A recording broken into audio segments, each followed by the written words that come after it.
What's up, nerds? Welcome to Pirate Radio, the Enterprise IT podcast. Today, we're joined by Mike Tornincasa to discuss organizational change and adaptation in enterprise IT. Hold Rubrik's beer, they got this.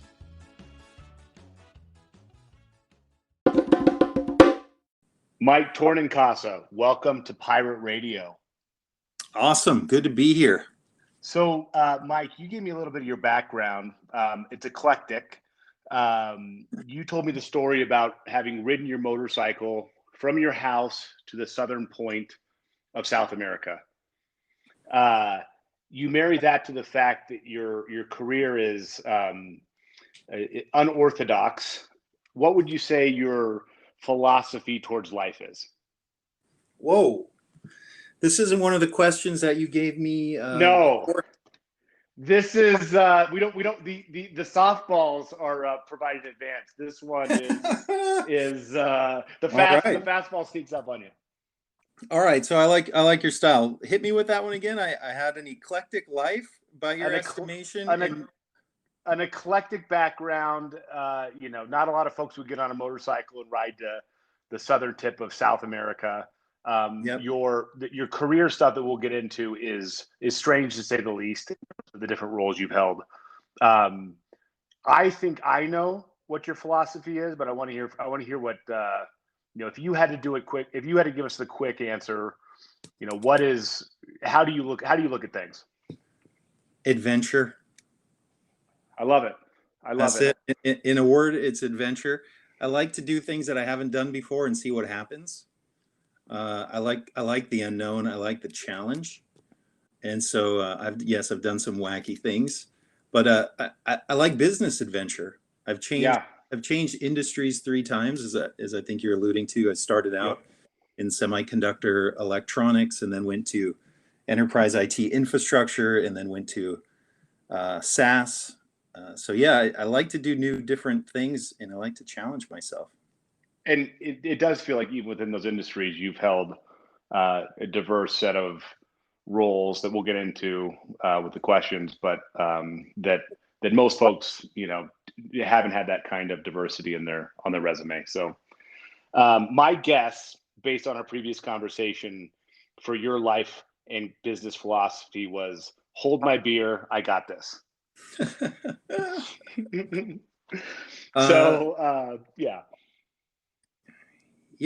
Figuring things out, believing in yourself. I think those are important philosophies. Well, I think we've laid the groundwork for the questions. We're going to cover some stuff around Rubrik, your different roles, the evolution, of a enterprise from startup to,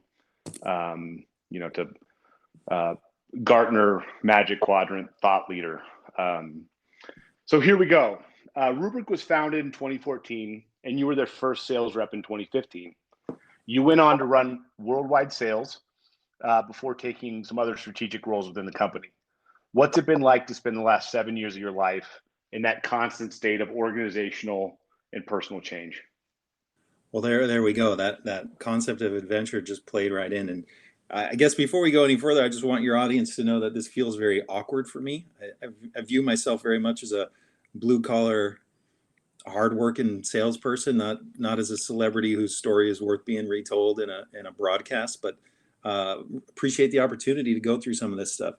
We're going to add podcaster to your list of to your resume too. Earlier this year, I interviewed Matthew McConaughey for Rubrik, and that was like I was in your role asking Matthew these kinds of questions, and it was It was kind of invigorating and fun, but a little bit nerve-wracking, and now it's just bizarre to be on the other end of this thing. He seems like a hold my beer, I got this kind of guy too. Awesome guy. And I like rom-com is not my genre, but I read his book in preparation for the interview. Awesome guy. Like a legitimate awesome guy. His whole shtick is he works really hard in the pregame to make it look effortless, right? He's not really that kind of leaf in the wind persona in real life that he portrays in the movies. He's a grinder. Yeah. I think that's a fairly common thread with a lot of high functioning people, I think. I think so. So to your question about what's it been like being at Rubrik for 7 years, it's been intense, man. Like when you birth something, to use that analogy, like you put your full life force into creating something, it is intense. The first couple of years at Rubrik were super intense, professionally, personally, full life force effort. Started out as the first sales rep, as you mentioned, and then just started hiring salespeople and found myself leading hundreds of people in a global sales organization for the first time. And we had tremendous success, as you've seen. But as the company has grown, different things needed to happen, different skills needed to be acquired, different problems needed to be solved, and it kept me super engaged. And I've moved around the organization solving different problems over the years, and it's just been super rewarding. And that's fantastic, and that's it kind of leads into the second. So you've been involved in launching some of the new security solutions from Rubrik. You know, security wasn't part of the core competency of the original Rubrik organization. You guys were backup recovery organization. It's a bold move. Obviously, you've got an appetite for trying new things, but what's in Rubrik's cultural DNA that made it work? Let me think about that one. What's in our cultural DNA? So there's a lot of organizations you'll look at, and it's hard to point to another company that started off as a backup recovery organization and was able to win in security, right? Yeah. That's a hard ask. Most organizations are born as security organizations. They expand within security. What you guys have done is unique. Yeah. Well, I think your questions are flowing really nice. So this idea that you will solve the problems as they come and be on the balls of your feet, so to speak, maybe isn't just a trait of mine. It's a trait of the organizations. So, to say that Rubrik wasn't a security company from the beginning isn't totally untrue. We sold on three main things. We came out and we said, hey, we got a better mousetrap for backup. It's faster, better, cheaper. We'll save you a bunch of money, TCO, blah, blah, blah. The way you've always sold backup. But then it was, we're also going to align to these three mega trends in the industry that you might be wrestling with: cloud, automation, and security. And the security slant then was, we encrypt at rest, in flight, to the cloud, blah, blah, blah. Yep. And that was the extent of it. What's happened since, as you've obviously observed, is that security is top of mind for every organization, more so than ever. Ever since Colonial Pipe, it's been ransomware all day and night for us.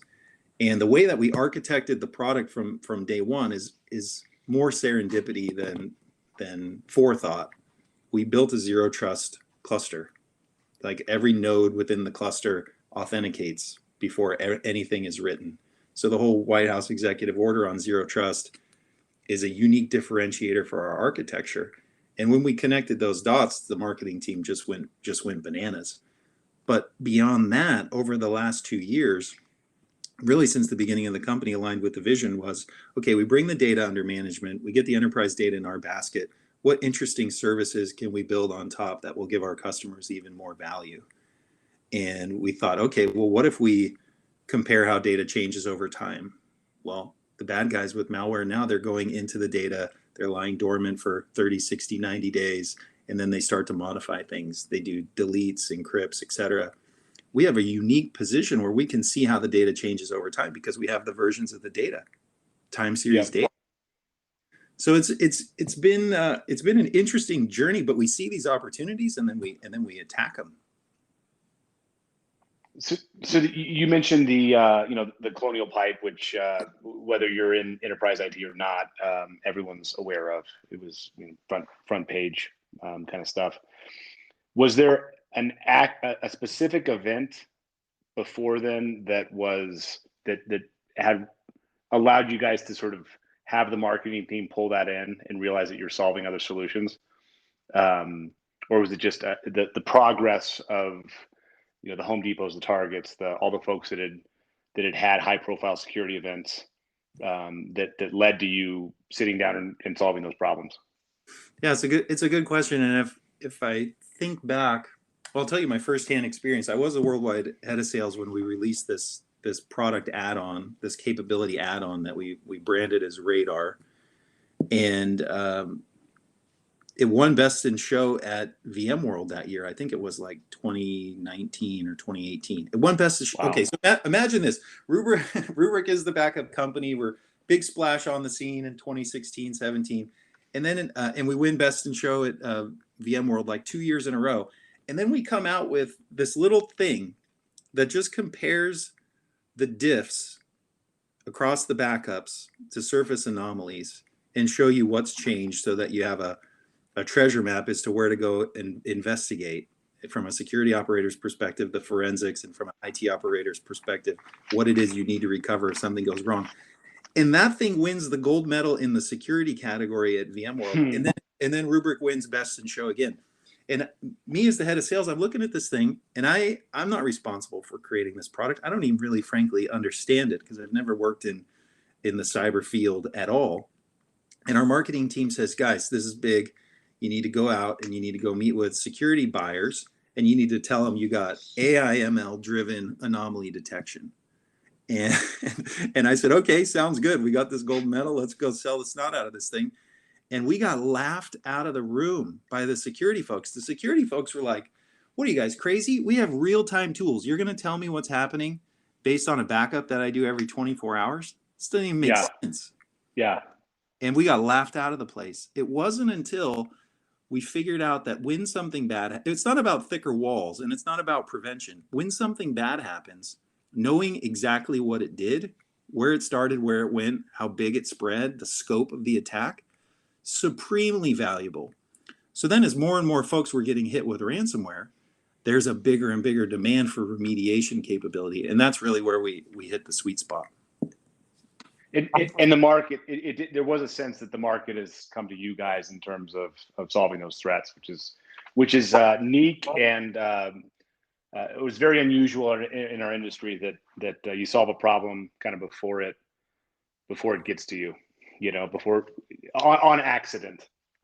Yeah, it's been 2 years that we've been talking about this, and it's really, I mean, the catalyzing moment was Colonial Pipe. That's when it became important for every organization. Our existing customers want to know what else they can do. Every prospect wants to talk about it. It is we talk about in sales, we talk about the compelling event.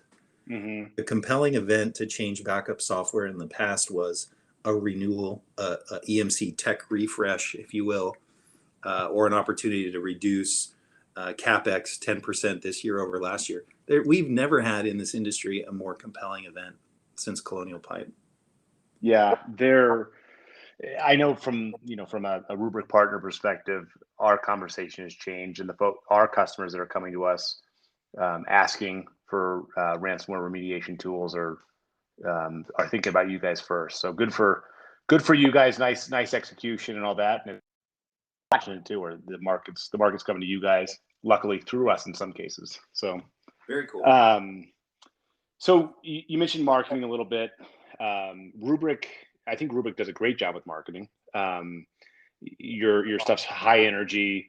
It's thoughtful. It has an irreverent sense sometimes, which plays well with me. I'm a sales and marketing guy. You've got a more diverse background. You were an electrical engineering major who went on to run global sales, knowing that Rubrik's making best of breed technologies, recognized by Gartner, et cetera. And then you've also got this sales hat. Which side do you have to pick a side, engineering or sales? Where's your heart at? Okay, this is one that you sent me, and I wrestled with it a little bit. What I like about sales the most, and that's where I would slant, is that at the end of the day, it is a puzzle to solve. If you believe that your product has real value for the prospect, if you believe that, and you should only work at a place where you can believe that, then it's just a matter of putting the pieces together for you and the customer to have a mutual win. And because enterprise sales is difficult, it's a challenging puzzle because decisions are made by consensus and stakeholders have allegiance to different technologies, and the other folks in the organization have competing priorities. But it's a fun puzzle to solve, and there's a very human aspect to it. The engineering side, I like because there's an answer. you can solve if you do the equation, you're going to get the same answer every time. It's not like that in sales, but the parallels between sales and engineering are more than the average person thinks. And I think the sales problems are harder, believe it or not. Yeah, I tell people it's, a good project kind of has this Venn diagram component to it, where there's an overlap, where it's a win-win for everybody, and you're getting you're solving the problems at a budgetary okay price point for the customer.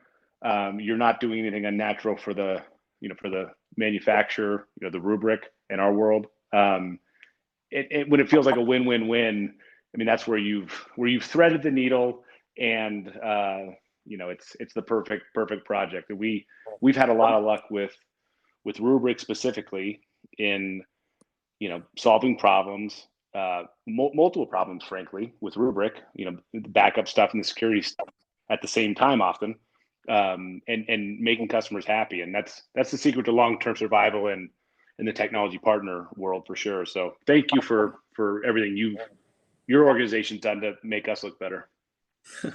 You got it. You guys are a great partner. So, all right, Mike. Well, final question. And this I don't know if this is gonna be the hardest one or the easiest for you, but what does the next generation of threats and enterprise IT issues look like that Rubrik is going to solve? The honest answer is I'm not sure. It is a fast evolving landscape. What we're focused on bringing to fruition right now, to kind of give you a midterm tip of the hat, which I find super, super interesting.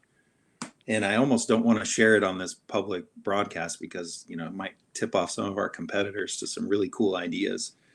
But if you think about this ransomware topic, and you think about the double extortion use case, which is not only are they encrypting your data, now they're threatening to breach that data, your customer's information, your patient's information, etc. Wouldn't it be cool if you can not just detect what this malware has done, where it went, what it encrypted, but whether or not there was any sensitive data in scope?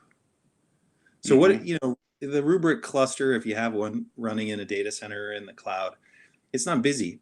It's not busy all the time. It's busy, especially in the data center where you have CPU memory sitting idle. We can use those cycles to do data classification.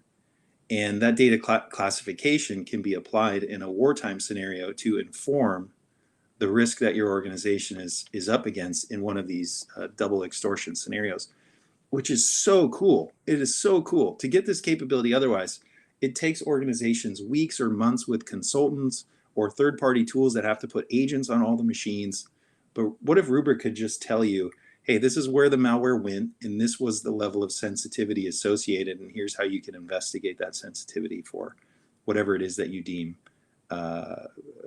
vulnerable or high value, IP, customer information, etc. That's a really cool thing. And then if you think about what a product like VMware SRM or Zerto has done, orchestrating recovery at the app level for a fire or a flood or a traditional disaster event, what if you could apply that same idea to ransomware? What if you had a ransomware app level recovery capability where you could, in peacetime, define the blueprint, but then do a mass bulk recovery locally in the event of a cyber attack? Another super cool potential opportunity, which in fact, both of these things are further along in our development than you would think. Yeah, that's exciting, and we can't wait to see as the tools continue to develop and reach the market to help, to message, to get in front of our customers. We're excited for that. So, Mike, I know you probably have to get on your motorcycle and drive to New York now from Northern California. I assume that's what you do when you're not working. It's just you're just doing road trips. No, that was another life, man. I'm a family man with 5 children, and I'm just glad that they're not all 5 at home on Zoom right now. They're actually at school. Nice. I'm picturing you with the motorcycle with a sidecar that goes across 3 lanes now with your 5 kids. Well, Mike, Thank you for your time. Thank you for giving us insight into what Rubrik has on the horizon, your life experiences, and just general insight into the industry. Great to chat with you. Thanks for the opportunity, and appreciate your partnership.